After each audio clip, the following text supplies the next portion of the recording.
creams. I've been thinking about making a coffee mask for my face. It's been so wet here in the Northwest that I just feel like my skin is bogged down. It's weighing down your skin. It's that wet. I'm that age. Just think of it as nature's moisturizer. Listen, if you don't live here in the Northwest, you don't understand what it's like to live in essentially a fog cloud at all times. And up until just a few days ago, it has been like 50 to 60 degrees and wet. That's right. Well, we had our one heat wave, hopefully the one and only. But some people don't remember this. For a long time, everyone would always say that summer here in the Northwest doesn't start until 4th of July. Yeah, And that's here true. we are on the cusp of 4th of July, and I have very distinct memory of the June gloom, as they call it. January. June gloom. So anyway, we're not here to talk about No. the weather. That would just mean we're old. Old and can get How about those dangerous. gas prices, Josh? How about those gas prices? How did you get here? Did you come on the 305? Don't ever go on the 305. What are you, crazy? Listen, we're not here to talk about gas prices or putting cucumbers under our eyes or coffee masks, although I'm interested if you have advice on all those things. We're here to talk about the link I'm sending to you right now, in which you can see down below, if you're watching on YouTube, a link for this new coffee, which is a Colombian coffee, one of several that we have right now. Actually, it's a Costa Rican. Oh, sorry, coffee, Costa Rican Josh. coffee. Yes, we do have a couple Colombian coffees in house, and that is on the schedule for our next in vivo cupping. You had to know I was going to drop that in here. Yep. However, this coffee is our Costa Rica La Pradera. It's a Voyager. Voyager being a coffee that we will only have for a short period of time.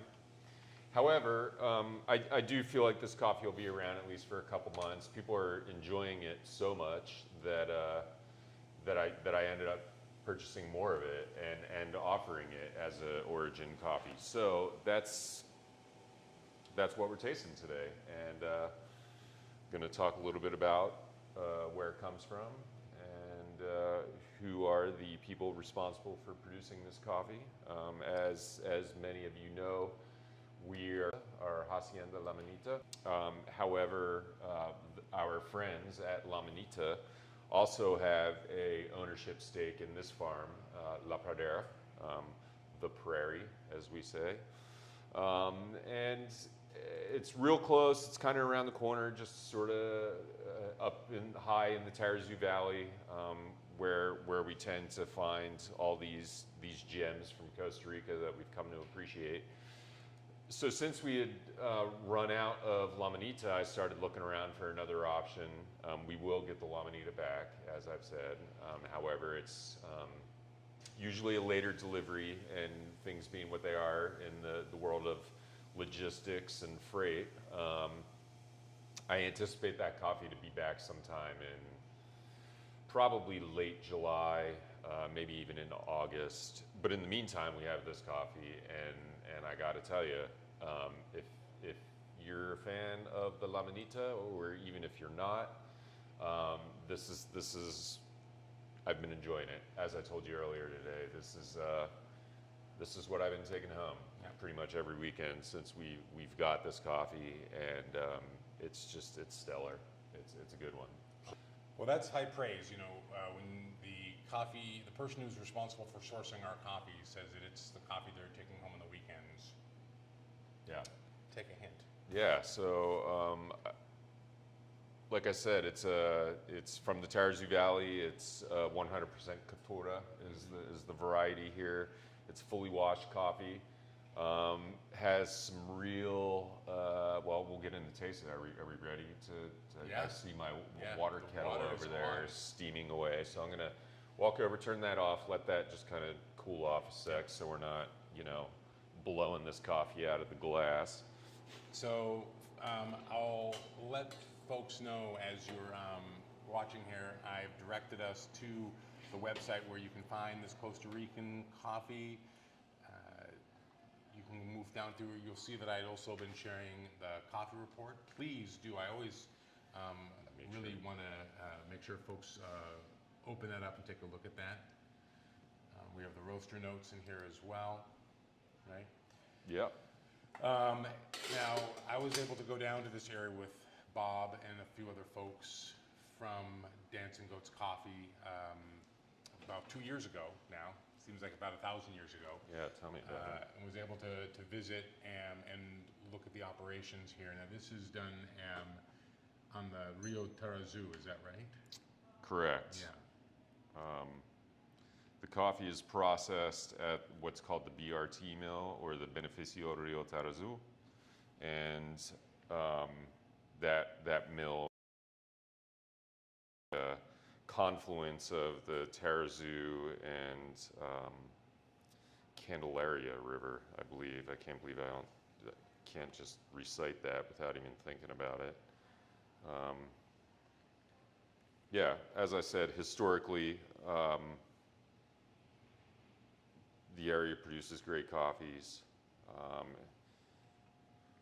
We buy a lot of coffee from there, Yeah. and for good reason. I remember when we were there, you were sharing something that I found, like the level of involvement that Costa Rica as like a state applies to the coffee industry. Well, And the stabilization of pricing as well for farmers. yeah, coffees from Costa Rica have always been more expensive. Production over the years has decreased quite a bit. Experiencing the scenario, as we are in many other coffee producing countries, where sometimes the land becomes more valuable for other things.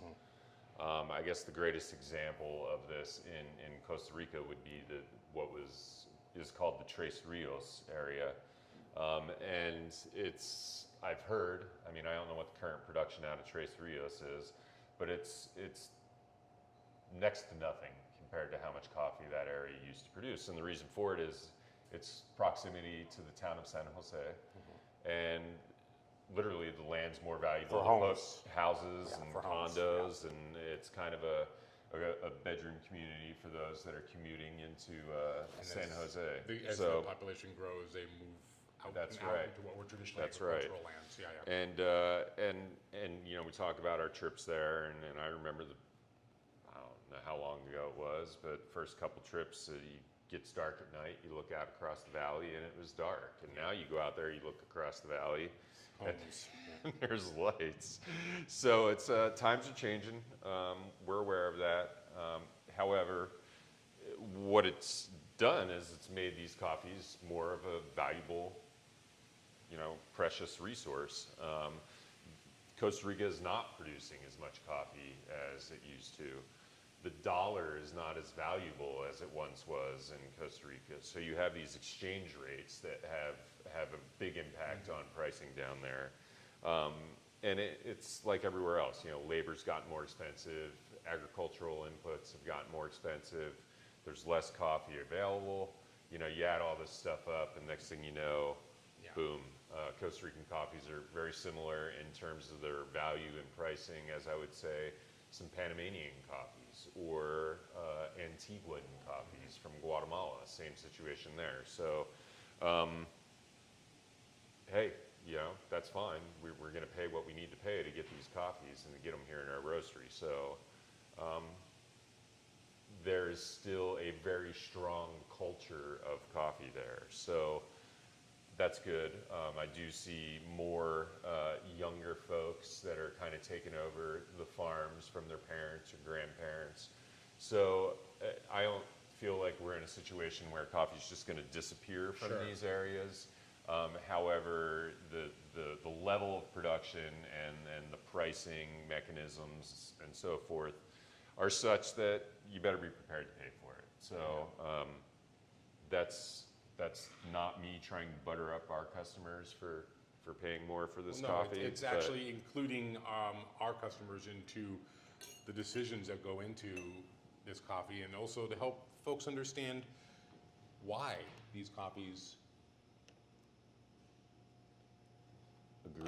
cost what they cost, right? That there are reasons behind that. Plus, you know, the price of gas these days. Yeah. Josh, just Well, sorry, man. I'm looking Did at- I put too much water in that one? it's a little bit too much water when it went overboard there, but that's okay. All right, Control for just it. be gentle. You know, take I it know easy. you're getting on me about that. So La Pradera, Costa Rican coffee, Tarrazú Valley.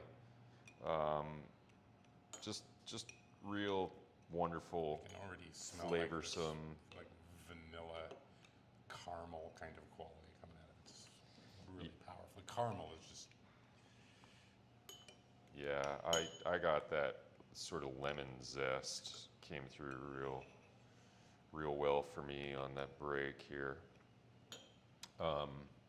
Yeah, so the tasting notes that we have at least on the bag for this coffee, as always, we try and be realistic about what it is we're tasting. We don't just make this stuff up. Honey, caramel, and lemon.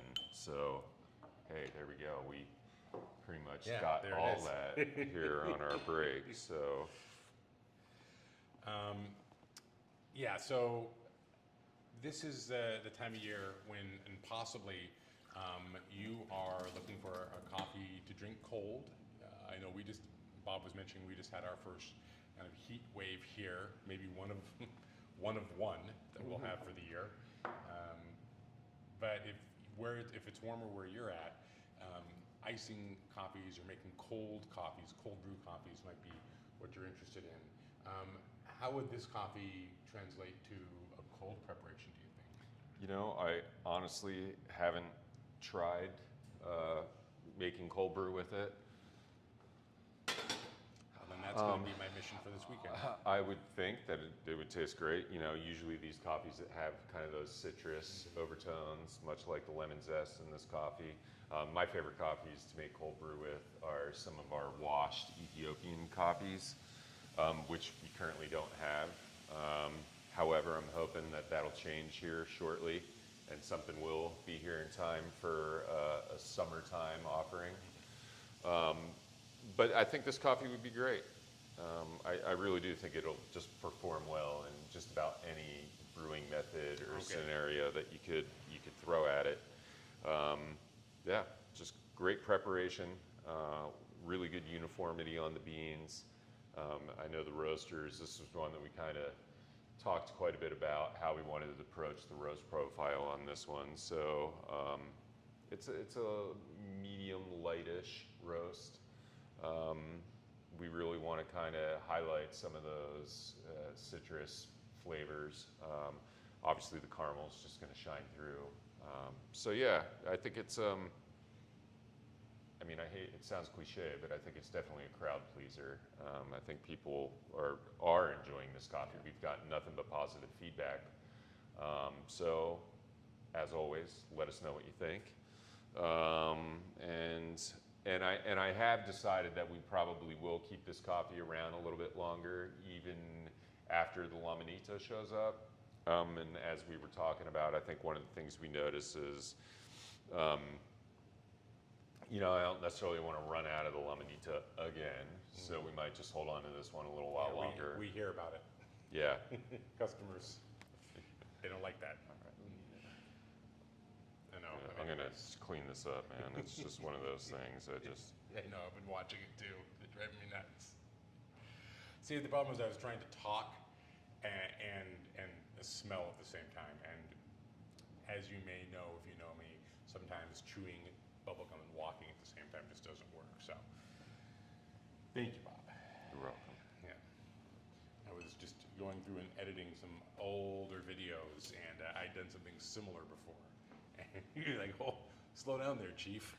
Like, it's a heavy hand on the cooking spoon, I guess. Hey, you know, I get it. I get it. You really want I'm to get in eager. there, man. I You do. want I to mean, get in there. You want to smell things. You want to taste smell. things. I want to slurp. We'll get into it. Yeah, so just to kind of talk a little bit, we mentioned the Colombian cupping that we'd be doing here, tentatively looking at, I hope, having Adriana join us for that That'd one. be great. The exporter, actually, who's responsible for kind of facilitating a lot of these relationships with the producers that we've been buying from down there. We have 2 Colombians in the house. One that we're using, it's a certified coffee that we're using for our organic French, the Las Hermosas. Wonderful coffee. We also have the... In my own defense, this is why I accidentally referred to this as a Colombian coffee. Yeah. Too many coco's going on right now. All right. And so we'll get that going next go around. Those coffees are currently available. Additionally, we're getting the Bolivia back, and you've probably heard some stories revolving around that I don't coffee. think we've talked about it all that much. Okay. You want to talk? You want to? Well, I just want to let people know it's coming down. It's not the same Buena Vista that we've had, the certified, but it's from the Rodriguez stable of coffees. This one in particular is from a farm called El Mirador, the lookout, the view. It's from Carnavi as well, and it's a little different. It's definitely a special process. It's what was a lot that they did what's called a cold fermentation process on, or anaerobic fermentation, excuse me. And we can talk about play with that when we were in Costa Rica as yeah, well. They were yeah. working on. So people have been doing some experiments with fermentation processes, and this is one of those. So I thought it'd be cool to bring that in since we were having some issues with the Buena Vista for this year. By issues, that coffee was stolen, of all things. One of the oldest issues in commerce. Yeah, literally got hijacked off the truck. So, but we don't need to dwell on that. Unfortunate. However, fortunately, we're able to still bring some coffee in from Bolivia. Bolivia is another country. If you look at the production, it's kind of staggering how little production there is. That's in historically Bolivia. been the case for Bolivia, just in comparison. Comparison to other producing countries, but in comparison to itself over time, it's mind-blowing how little coffee Bolivia is producing now compared to 15, 20 years ago. So anyway, these are probably getting close to our tasting time. Maybe a little hot still. We're at 12 minutes. I'm a 14-minute kind of guy, I'm a 12-minute. You're a 12-minute? 12-minute kind of guy. All right. Let me know. Let me know how it goes. It is a little hot. He's right. Trust Bob. Yeah, trust Bob. A little hot. Well, temperature, right? This is a good opportunity to talk about temperature. And as I always say when I'm doing, tastings for people, cupping classes, temperature plays a huge role in how you perceive coffee flavors or flavors in general. And this is one of the reasons why I always say, when you go to that crappy diner and you're getting your coffee at the crappy diner, they always want to keep topping it off. I mean, we got to keep that coffee hot, because if it's piping hot, then you're not going to be able to tell just how crappy that cup of coffee is. Yeah, I often hear it too from folks who I just want really hot coffee. Really hot. It's because they have, for whatever reasons, they grew up in a house where the coffee probably wasn't made that well, and so. That's but right. if the coffee's hot, then you're getting what you want, which is kind of those flavors, but you're not getting any of the underlying qualities that make it really bitter, maybe, or sour in the mouth. So yeah, I get it. The opposite, right? And then it cools off, and you get the true colors of what that coffee tastes like. You're able to perceive a lot of those flavors that you weren't able to. Usually the body increases in the coffee. Coffee's warmer, you have a little bit more perception of perceived acidity. Coffee cools off, you get more heavier, sweeter notes or flavor characteristics. 20 seconds till we hit 14 minutes, Bob. Maybe that will be the great amount of time for you to describe why you say perceived acidity as opposed to just acidity. That's a great question, Josh. Well, so the it's word almost like I had it stacked, ready to go. Yeah. So acidity is an interesting descriptor when it comes to talking about coffee, and people. It tends to scare people a little bit. People hear the word acidity and they immediately go, "Ooh, I don't like acidic coffee." That's not. The pH of these coffees is all the same, right? I mean, there's not a coffee that's like more acidic than another. I mean, you can impact that a little bit maybe through the water you use or through brew There methods. is, at a very small, minute level, some differentiations, often actually Kenyan coffees, for whatever reason. Small But they're levels. not that we're going to perceive as Yeah, but what things. we're talking about is, how that coffee really lands on your palate. Does it taste light and sparkly, or does it taste really heavy and Velvety, sort of velvety? Is it vapid? Does it leave your palate quickly, or does it linger on your palate? And these are all things that are affected by perceived acidity. And everyone's different, right? However, there is some general consensus among coffee professionals and tasters. This is one of the reasons why people do the Q classes and such, so we can really kind of calibrate to each other, like what we mean when we say When you high say acidity, what does that mean? When I say acidity, what does that mean? Can we come up with some general agreed upon ideas of That's right. what is acidity, how that's perceived by us? And like you said, I mean, pretty much if you put a Kenyan coffee on the table versus, say, Sumatran coffee, you're going to perceive the acidity of those coffees differently. So, that being said, everyone's different. No two coffees or coffee tasters are alike. So, let's taste some coffee.